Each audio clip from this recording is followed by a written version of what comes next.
Hey guys, what's up? This is Mr. Yozes here, and I'm bringing you guys the first episode of a series I've just started. The series is called Gun Ops. So in this series, I will take a weapon and I'll describe the best situation to use this weapon in. I'll be talking about the different loadouts for the different situations you may fall into, and I'll also give you a loadout for any type of situation you can fall into, and it would be the best loadout. I'll also tell you, I'll also show you guys how the different attachments react with the gun, how they affect the gun, and I also teach you guys how to control the recoil. And one final thing is that I also tell you guys a comfortable range to use this weapon in. Today, the weapon in question is the AEK-971, and first I'm going to take it and remove all attachments except for the sight, because the sight does not affect the recoil. Well, maybe it does, so we'll take the sights off as well. Just the base gun, naked gun. Take it, and I'll show you guys the recoil of this weapon. And how the gun behaves. So here I have the weapon, and I'm just gonna let it go full auto, and I'm not gonna control the recoil at all. As you guys can see, it is pulling towards the left and upwards in the upper left hand corner, and it's pulling towards there. So now I'm gonna try and burst, and so now I'm gonna try control the recoil on full auto. Much better than just letting the gun go full auto. And now I'm gonna use burst firing and control the recoil.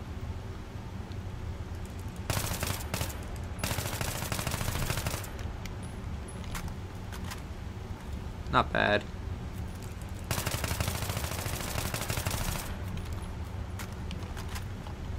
As you can see, the grouping here is much tighter and closer together than here. Now let's add in the best attachments so far that I think are the best attachment, or at least I think they're the best attachments so far, which is the heavy barrel, the foregrip, and the Cobra or the red dot sight. I tend to switch in between both of them, but right now we're gonna stick with Cobra. So let's go ahead and put the Cobra on, and the foregrip, and the heavy barrel. Alright.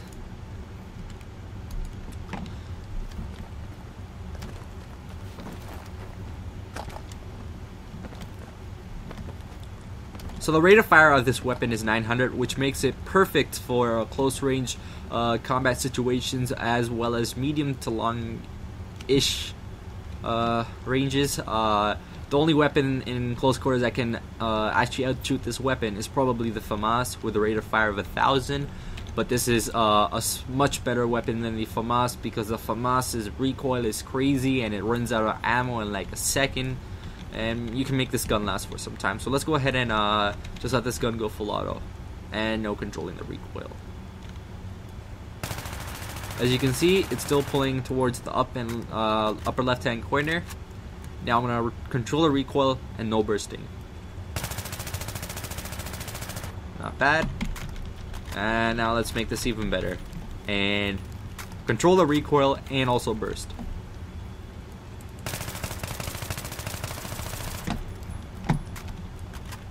Not my best type grouping, but can be improved.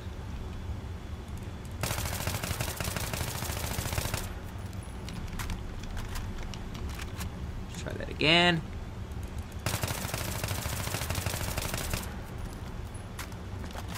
That's a pretty tight grouping. And I don't think any bullets went straight. That's 30 bullets right there. It's a pretty tight grouping. Try that again.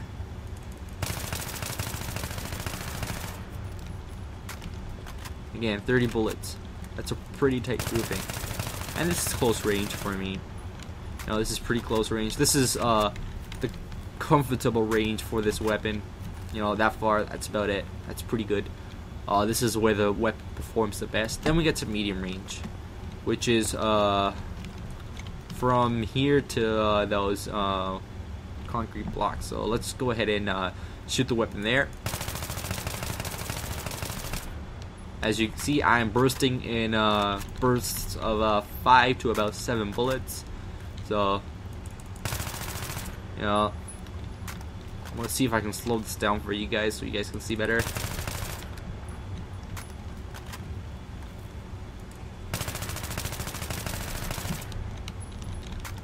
If you guys listen closely, I am pausing very slightly, but I am pausing just to reset the recoil and my aim down sight accuracy, and start again.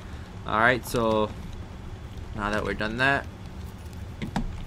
replenish our ammo, and now we're gonna go for long range. So long range for me is from here to about that building, but we aren't going to be able to see the grouping of the recoil of the bullets that well because of the fog.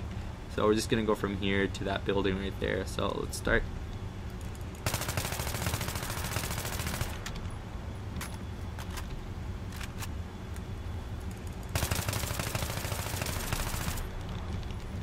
Let's wrap there.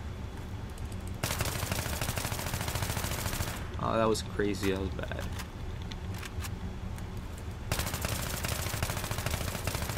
That was pretty good. Let's try to get up here. Make it more comfy. Oh, there we go.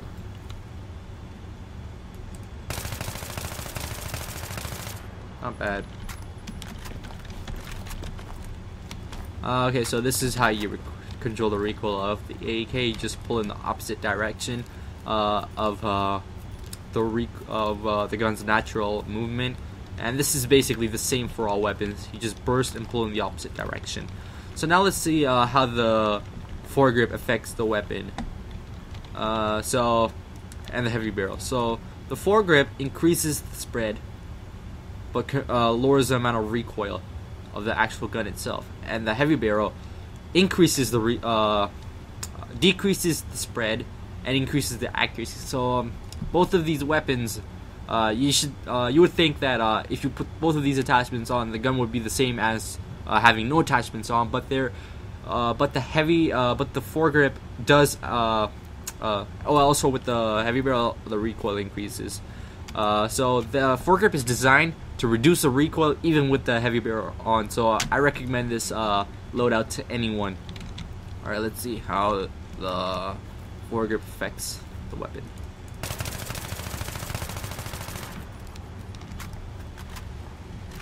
Alright, let's try it again. Alright, one more. Alright, now we're going to take the foregrip off of this weapon.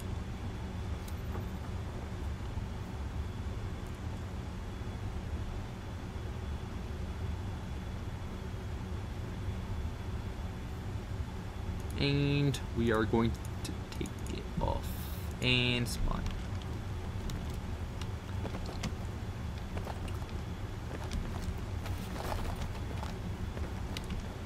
So that shot, and I believe that shot, that was with the foregrip, and this is without the foregrip.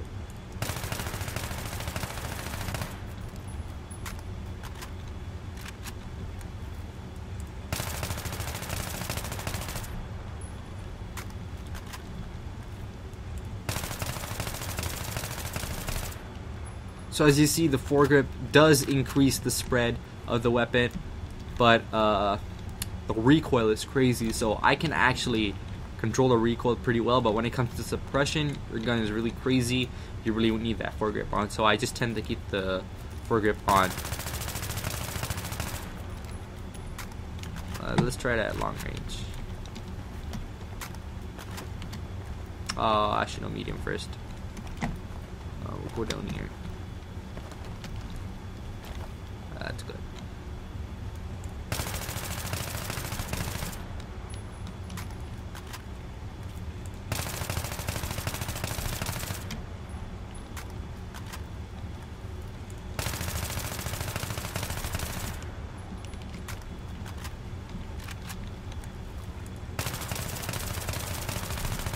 And now we shall try long range. which is about here to there.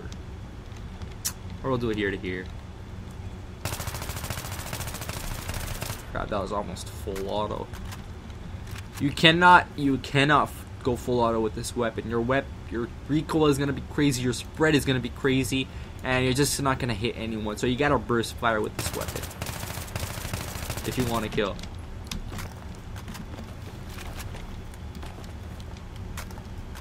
Now we'll just take a quick look at how the suppressor affects this weapon with the foregrip on. So let's get a suppressor and foregrip on.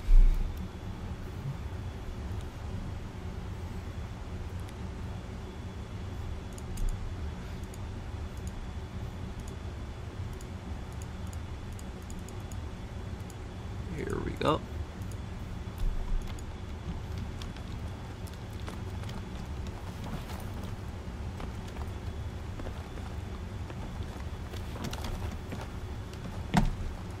So the suppressor should decrease the recoil of this weapon.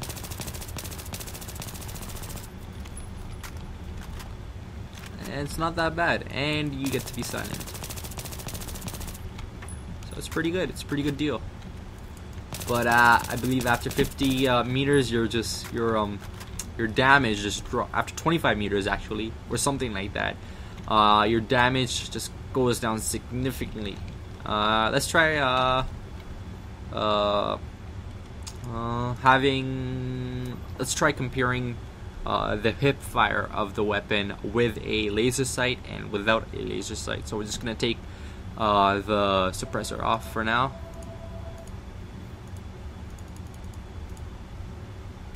And spawn. And we're gonna keep the foregrip on because that does help with controlling the recoil of this weapon in Hipfire as well. Alright, so the maximum hipfire range for this weapon, I think, is from here to there. You know, that's the most I'm ever going to use hipfire. Beyond that, even that, I can probably just ADS, go ADS like that. From here to there, you just do not want to hipfire, you just want to go ADS. So let's try. Sorry about that interruption there, guys. Let's go ahead and hipfire with this weapon.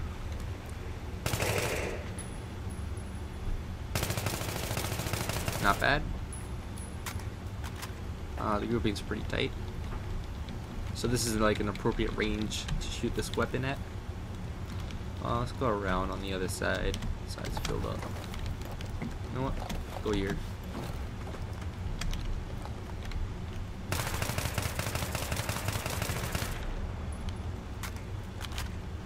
Not bad. So let's put the laser sight on this and we'll compare which one is better. And we'll also see the difference.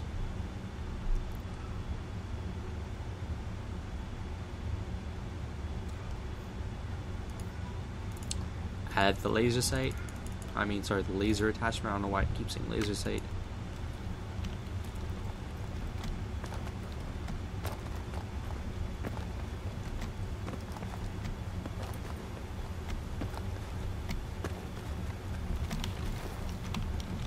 Alright, let's go.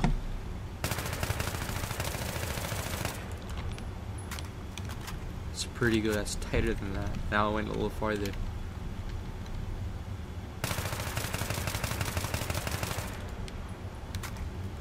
That is pretty tight. That's almost like I'm ADS. So from this we can derive that adding the laser sight is a big bonus if you're in a close quarters situation. And I forgot to mention one thing about the heavy barrel. It actually increases the initial aim down accuracy of the first 3 bullets, so that's an added bonus, and it also increases the damage over range compared to the stock. So yeah, so that's pretty good for bursters like me, the heavy barrel option, because we don't burst more than like 5 to 8 bullets, and so that's pretty good for us. But for the majority, but for a lot of battlefielders who don't burst, I guess don't put the heavy barrel on if you're gonna spray and pray. Also, this loadout, as I said, is good for close quarter situations. Suppressor, it's pretty good if you're if you want to take the objective and you don't want the enemy or the other team to know where you're coming from. Then that's good if you're gonna sliding a suppressor on the weapon. It's pretty good for that. But you should know that it reduces your damage over distance. And bullet drop off. There's a bullet drop off much earlier than it's supposed to, much earlier than it should. So that's that. And I don't recommend using this weapon at all on larger maps, such as let's say Caspian Border, Hard, or Operation Firestorm. This weapon is pretty good for city maps such as Grand Bazaar or Sign or Metro, and you can get away with this gun on team deathmatches. That's pretty close quarter situations. But yeah, so I hope you guys enjoyed this episode of Gun Ops. If you did, please leave a like and a comment below on telling me what you guys liked and what you guys didn't like, so I can change that going forward. And I really appreciate some constructive criticism in the comment section below. I'm a big fan of constructive criticism, and I will take that into account into my upcoming videos, as I have taking your previous constructive criticisms into this video and my last video. So, and I will also take that into consideration into my next videos. So guys, I hope you guys enjoy this commentary, and if you're new around here, share this with your friends, and subscribe to me, as that's just more motivation for me to keep going. My channel is growing significantly over the past couple of days. I'm almost at 50 subscribers. I'm probably going to do something really special at 1,000 subscribers, or around 10,000 to 100,000 views. So I might do something special there, giveaway maybe, or a video blog, or something to give back to you guys, because you guys are basically running my channel. You guys are the community. So guys, I hope you guys enjoyed this episode, and I'll see you guys another time. Alright guys, see you on the battlefield.